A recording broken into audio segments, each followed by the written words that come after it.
రుద్రాక్ష అంటే ఏమిటి? రుద్రాక్షలు ఎన్ని రకాలు? రుద్రాక్షలను మహిళలు ధరించవచ్చా? అసలు రుద్రాక్ష విలువ ఏమిటి? రుద్రాక్షలు 4 రకాలు.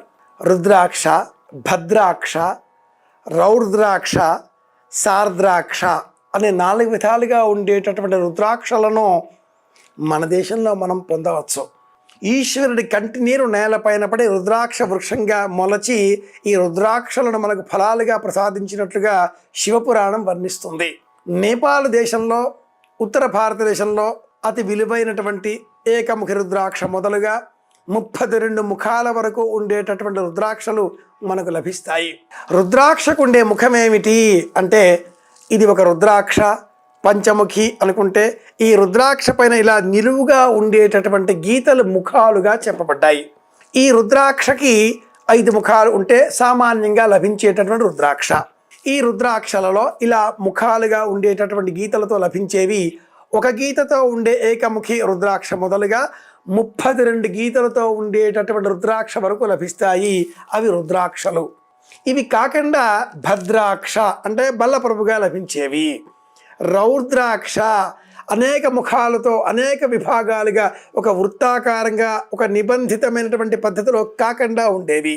సార్ద్రాక్ష ఇలాగా 4 రకాలుగా ఉండేటటువంటి రుద్రాక్షలలో రుద్రాక్షలను మహిళలు ధరించకూడదు అని శాస్త్రం, పూర్వ విజ్ఞానం, సనాతన ధర్మం బోధించింది. రుద్రాక్షలు కుటుంబపరమైనటువంటి జీవన వ్యవహార సరళిపైన విముఖతను పెంచుతాయి. ఇదే కారణం.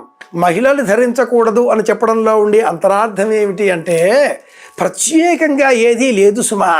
మహిళలు కుటుంబ జీవనంలో అత్యంత ప్రాధాన్యతతో కూడుకున్నటువంటి, బాధ్యతతో కూడుకున్నటువంటి స్థానాన్ని పొంది ఉన్నారు. గృహిణి ఇల్లంతా కూడా నిర్వహించేది. ఆమె పైన ఉండే ఆకర్షణతో మగవారి ఇంటికి వస్తారు. పిల్లలు తల్లి అని హక్కున చేర్చుకునే విధంగా చెంతకు చేరుకుంటారు.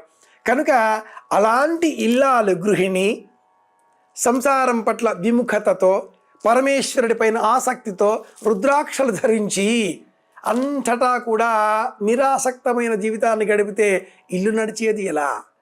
సృష్టిక్రమం కొనసాగేది ఎలా? ఇది మొదటి కారణం. అలాగే రుద్రాక్షలు ఎంత పవిత్రమైనవి అంటే, శరీరంలో నుంచి ప్రాణం వెళ్ళిపోయిన తర్వాత ఉండేటటువంటి మృత శరీరం పైన ఉండే రుద్రాక్షలను కూడా తీసి ఆ ధాటున మనం ధరించవచ్చు. ఏ దోషము లేదు.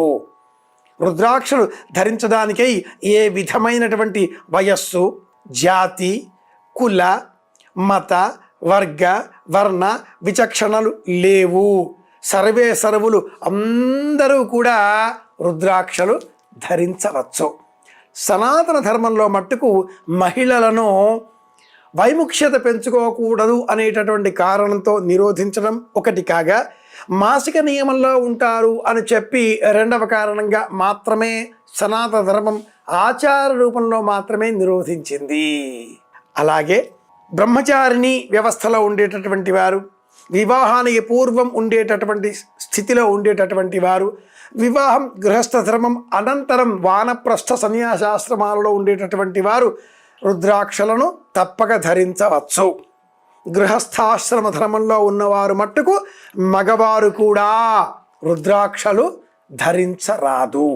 బ్రహ్మచర్య వ్రతంలో ఉన్నవారు, వానప్రస్థంలో ఉన్నవారు, సన్యాసాశ్రమంలో ఉన్నవారు మాత్రమే ఇలా రుద్రాక్షలను ధరించాలి. ఇది శాస్త్ర ప్రమాణం. ఈనాటి కాలంలో రుద్రాక్షలు ధరిస్తే ఆరోగ్యం చేకూరుతుంది. ద్విముఖి రుద్రాక్ష ధరిస్తే భార్యాభర్తల మధ్య అన్యోన్యత పెరుగుతుంది. చతుర్ముఖి రుద్రాక్ష ధరిస్తే బాగా చదువు వస్తుంది. పంచముఖి, ఇది పంచముఖి రుద్రాక్ష ధరిస్తే ఆరోగ్యం చేకూరుతుంది. ఇలా అనేక కారణాల చేత అనేకులు ధరిస్తున్నారు. కానీ శాస్త్రంలో మట్టుకు ఇలా చెప్పబడి ఉంది. శాస్త్ర విజ్ఞానాన్ని తెలుసుకుందాం, ధర్మ మార్గాన్ని అనుసరిద్దాం, గురు పద్ధతిలో గురు బోధనను స్వీకరించి జీవితాన్ని అధ్యయనం చేద్దాం. అందరి క్షేమాన్ని కోరుదాం. మళ్ళీ కలుసుకుందాం. శుభమస్తు.